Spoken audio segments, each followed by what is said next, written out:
جی السلام علیکم میرے دوست، آج کی اس ویڈیو میں جس بات کا ذکر میں کرنا چاہوں گا وہ ہے permesso di soggiorno per attesa occupazione، یعنی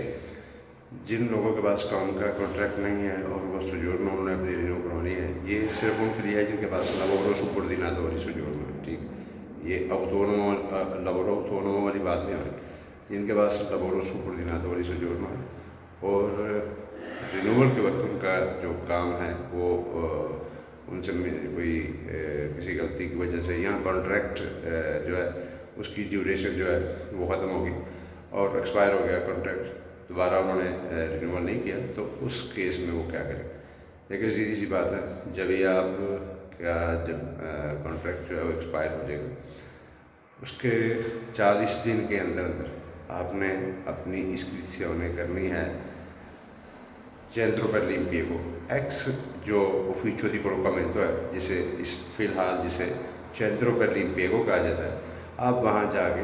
اپنی رجسٹریشن کروائیں گے۔ ٹھیک ہے، 40 دن کے اندر اپنی رجسٹریشن کرائیں گے، وہ جو آپ کو dichiarazione ملے گی، یعنی وہ جو اسٹیٹمنٹ وہ آپ کو دیں گے،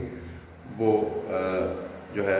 اب جب ہی آپ رینیول کے لیے کٹ سینڈ کریں گے تو اس کٹ کے اندر اپنا پاسپورٹ وغیرہ سوجورنو جتنے بھی جو ڈاکومنٹس جو ابھی میں پورا آپ کو ان کی ڈیٹیل نہیں بتانا چاہتا جون سے ڈاکومنٹس چاہیے، لیکن اس کے علاوہ آپ کو یہ جو attesa occupazione والی جو ملے گی آپ کو اسٹیٹمنٹ، یہ آپ نے ڈالنی ہے اپنی کٹ میں اور آپ نے سینڈ کر دینی ہے کچھ دور جس کی ڈیوریشن جب یعنی میں آپ کو بتاتا ہوں 1 سال کی ڈیوریشن ہوتی ہے آپ کو attesa occupazione جو سوجورنو ملتی ہے۔ ایک بات، دوسری بات میں آپ کے لیے یہ کر دوں، میکسیمم 2 دفعہ آپ attesa occupazione والی سوجورنو لے سکتے ہیں، میکسیمم 2 دفعہ۔ ٹھیک ہے، اور ابھی دیکھیں کچھ بندے ایسے ہیں جن کو پتہ نہیں کیا، اگر